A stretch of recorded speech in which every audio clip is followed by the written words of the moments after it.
ଆଚ୍ଛା, କେବେ ଭାବିଛନ୍ତି କି ଯେଉଁ ସମୟକୁ ଆମେ ଅନ୍ଧକାର ଯୁଗ ବୋଲି କହିଥାଉ ତାହା ଯଦି ପ୍ରକୃତରେ ସେମିତି ନଥିବ?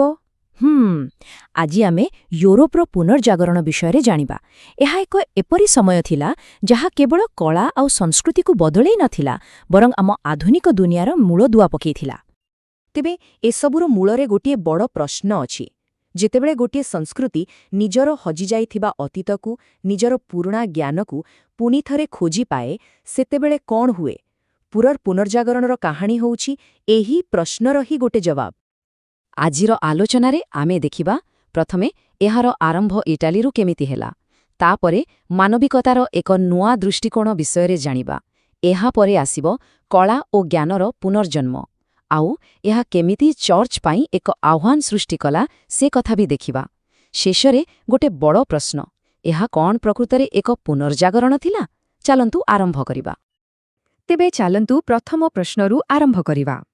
ଏତେ ବଡ଼ ୟୁରୋପ ଥାଉ ଥାଉ ଏହି ନୂଆ ଯୁଗର ଆରମ୍ଭ ଇଟାଲୀରୁ ହିଁ କାହିଁକି ହେଲା? କ'ଣ ଥିଲା ସେଠି ଏମିତି ଖାସ୍?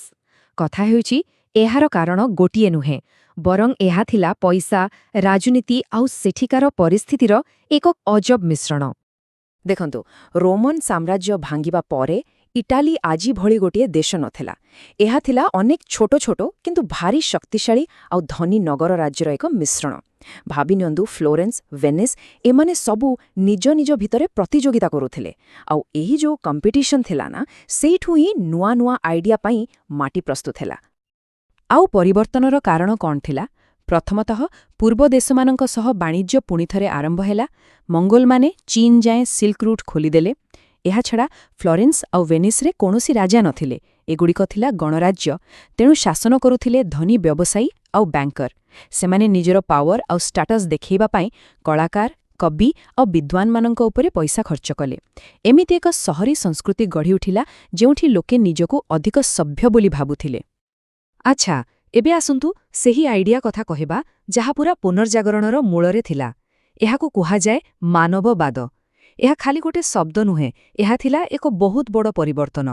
ଲୋକଙ୍କର ଚିନ୍ତାଧାରା ଈଶ୍ୱରଙ୍କଠାରୁ ହଟି ମଣିଷ ଉପରକୁ ଆସିଲା। ତେବେ ମାନବବାଦ କ'ଣ? ଏହା ଏକ ଏମିତି ପାଠପଢ଼ା ଆଉ ସାଂସ୍କୃତିକ ଆନ୍ଦୋଳନ ଥିଲା ଯାହା ପୁରୁଣା ଗ୍ରୀକ୍ ଆଉ ରୋମାନ ଲେଖକମାନଙ୍କୁ ପଢ଼ିବା ଉପରେ ଜୋର ଦେଉଥିଲା। ମାନେ ଫୋକସ୍ଟା ଚର୍ଚ୍ଚରୁ ହଟି ମଣିଷର ନିଜର କ୍ଷମତା ଆଉ ସଫଳତା ଉପରକୁ ଆସିଗଲା। ଗୋଟେ କଥା ମନେ ରଖିବା ଦରକାର, ଏହା ଧର୍ମ ବିରୋଧୀ ନଥିଲା। ଏହାର ମୂଳ ଲକ୍ଷ୍ୟ ଥିଲା ମଣିଷର ନିଜ ଦକ୍ଷତାକୁ, ତାର ବୁଦ୍ଧିକୁ ସମ୍ମାନ ଦେବା।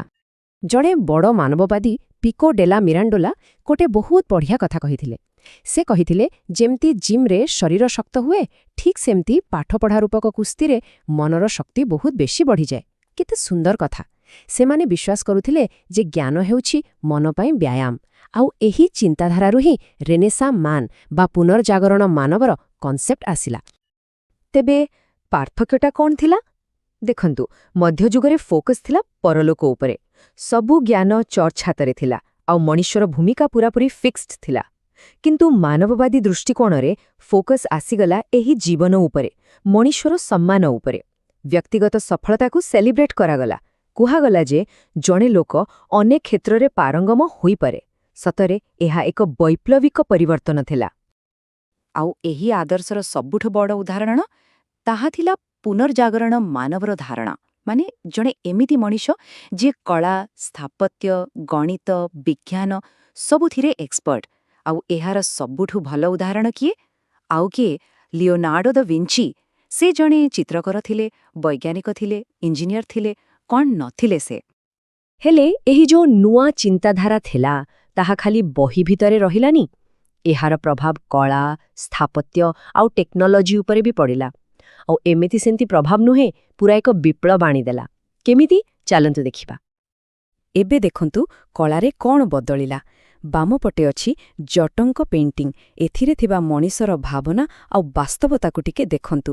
ଏହା ମଧ୍ୟଯୁଗର ସେଇ ଫ୍ଲାଟ୍ ଆଉ କଠୋର ଚିତ୍ରଗୁଡ଼ିକଠାରୁ ପୂରାପୂରି ଅଲଗା।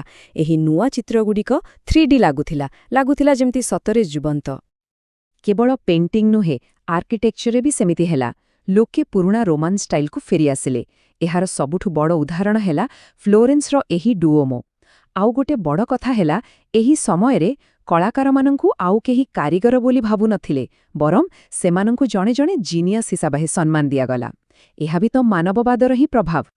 ଏବେ ଆସନ୍ତୁ ଗୋଟେ ସଂଖ୍ୟା ଉପରକୁ 150। ଏହି ନମ୍ବରଟା କାହିଁକି ଏତେ ଗୁରୁତ୍ୱପୂର୍ଣ୍ଣ? କାରଣ ପୂର୍ବରୁ ଜଣେ ସନ୍ନ୍ୟାସୀ ହାତରେ ଗୋଟେ ବାଇବଲ ଲେଖିବାକୁ ଯେତିକି ଟାଇମ୍ ନେଉଥିଲେ, ଗୁଟେନବର୍ଗ ନୂଆ ପ୍ରିଣ୍ଟିଂ ପ୍ରେସ୍ରେ ସେତିକି ଟାଇମ୍ରେ ପାଖାପାଖି 150ଟି କପି ଛପା ହୋଇପାରୁଥିଲା।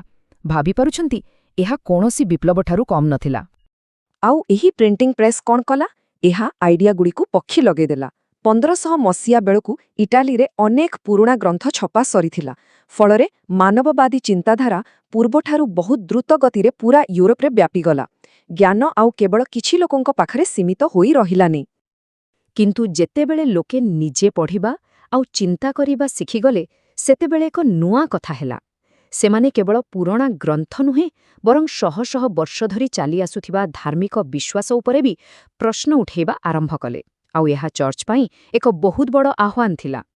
ସେତେବେଳେ ଚର୍ଚ୍ଚକୁ ନେଇ ଲୋକଙ୍କ ମନରେ ବହୁତ ଅସନ୍ତୋଷ ଥିଲା। ଯେମିତିକି ପାପକ୍ଷମ ପାଇଁ ଇଣ୍ଡଲଜେନ୍ସ ବା କ୍ଷମାପତ୍ର ବିକ୍ରି କରାଯାଉଥିଲା, ସାଧାରଣ ଲୋକଙ୍କଠାରୁ ପଇସା ଆଦାୟ କରାଯାଉଥିଲା। ଏପରିକି ଅନେକ ପାଦ୍ରୀ ଲାଟିନ୍ ଭାଷାରେ ଲେଖାଥିବା ଧର୍ମଗ୍ରନ୍ଥକୁ ବୁଝିପାରୁନଥିଲେ। ଆଉ ଏହି ସମୟରେ ମାନବବାଦୀମାନେ ପ୍ରମାଣ କରିଦେଲେ ଯେ ଡୋନେସନ୍ ଅଫ୍ କନଷ୍ଟାଣ୍ଟାଇନ୍ ନାମକ ଯେଉଁ ଡକ୍ୟୁମେଣ୍ଟ ବଳରେ ପୋପ୍ କ୍ଷମତା ଦେଖାଉଥିଲେ, ତାହା ପ୍ରକୃତରେ ନକଲି। ଏହା ଏକ ବହୁତ ବଡ଼ ଧକ୍କା ଥିଲା।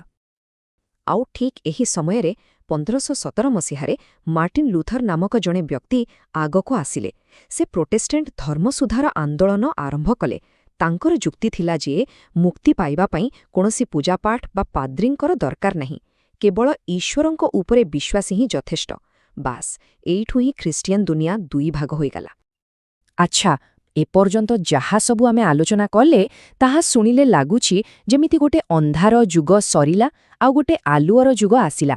କିନ୍ତୁ କ'ଣ କଥାଟା ସତରେ ଏତେ ସିଧାସଳଖ ଥିଲା? ଆଜିକାଲିର ଇତିହାସକାରମାନେ କିନ୍ତୁ ଏହାକୁ ନେଇ କିଛି ଅଲଗା କଥା କହୁଛନ୍ତି। ତେବେ ପ୍ରଶ୍ନ ହେଉଛି, ଏହା କ'ଣ ପ୍ରକୃତରେ ଅତୀତ ସହ ଏକ ସମ୍ପୂର୍ଣ୍ଣ ବିଚ୍ଛେଦ ଥିଲା? ମାନେ ଗୋଟେ ଅନ୍ଧକାର ଯୁଗ ଥିଲା, ଆଉ ତାପରେ ହଠାତ୍ ପୁନର୍ଜାଗରଣର ଆଲୁଅ ଆସିଗଲା? ଆଧୁନିକ ଇତିହାସକାରମାନଙ୍କ ମତରେ କଥାଟା ଏତେ ସହଜ ନୁହେଁ। ଏହି ଅନ୍ଧକାର ଯୁଗର ଧାରଣାଟି ନିଜେ ପରେ ତିଆରି କରାଯାଇଛି। ଏହି ଟେବୁଲଟାକୁ ଟିକେ ଦେଖନ୍ତୁ। 1500 ଶତାବ୍ଦୀର ମାନବବାଦୀମାନେ ତାଙ୍କ ପୂର୍ବ ଯୁଗକୁ ଅନ୍ଧକାର ଯୁଗ କହୁଥିଲେ। କାହିଁକି? କାରଣ ନିଜ ଯୁଗକୁ ଆଧୁନିକ ବା ମହାନ ଦେଖାଇବା ପାଇଁ। କିନ୍ତୁ ଆଜିର ଇତିହାସକାରମାନେ ସେମିତି ଦେଖନ୍ତି ନାହିଁ।